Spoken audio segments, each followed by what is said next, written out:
Je m'appelle, or welcome in the Nahuatl language, the native language of the Aztecs. Hi, my name's Jacob Hollifield from HIS-207, and today we're going to be discussing the history of the Aztecs, specifically how this history is covered in David Carrasco's The Aztecs, a very short introduction.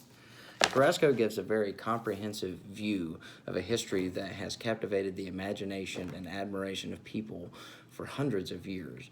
The reason that this history captivates us so is because it has become so varied over time as different scholars have interpreted it differently.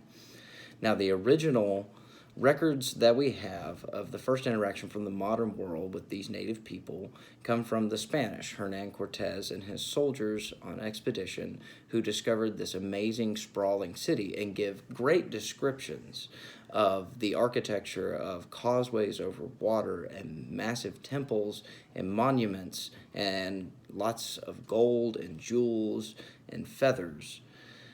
These riches were sought after by the Spanish, and Carrasco does go on to point out that the Spanish conquest was very rooted in cruelty, greed, and dominance.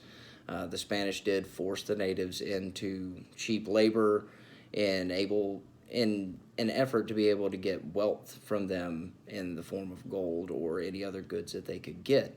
While also being unrelenting in their efforts to convert them to Christianity and dismantle and discredit the culture and religions that were established by the Aztecs.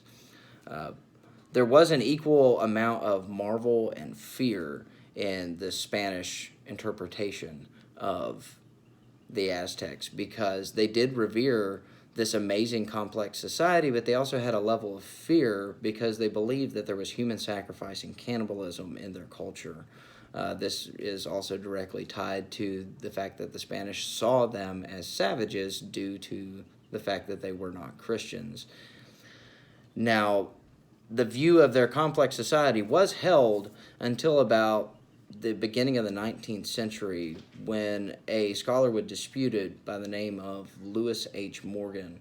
Now, Morgan had this belief that the Spanish view was very romanticized of the Aztecs and that there was no actual established civilization in Mesoamerica. And he believed that the Aztecs were only barbaric in nature and very warlike. This played off of the fears that the Spanish had, elaborating on the narrative of human sacrifice and cannibalism.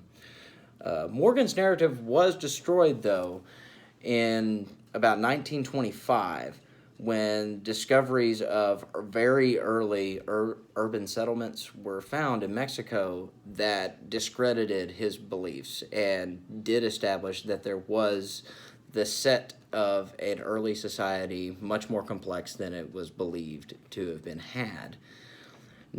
With that understanding, we've continued to build on our history and understanding of the Aztecs. In 1978, the Great Temple excavation site began in downtown Mexico City, which has led to numerous discoveries and being able to understand the culture and the true history of the Aztecs and to understand that there was a very complex society that held lots of order in many ways.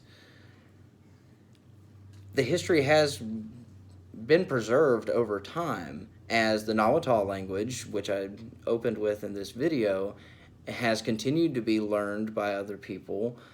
Symbols of the Aztec religion and culture have made their way into modern art, such as Frida Kahlo and Diego Rivera's murals.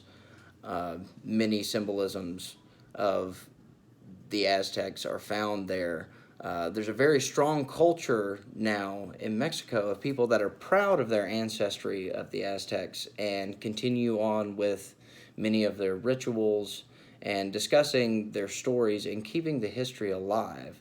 So even though the Spanish did try to dismantle it completely, the Aztec culture and history has proven to be very resilient over time and continues to captivate and amaze people all these years later.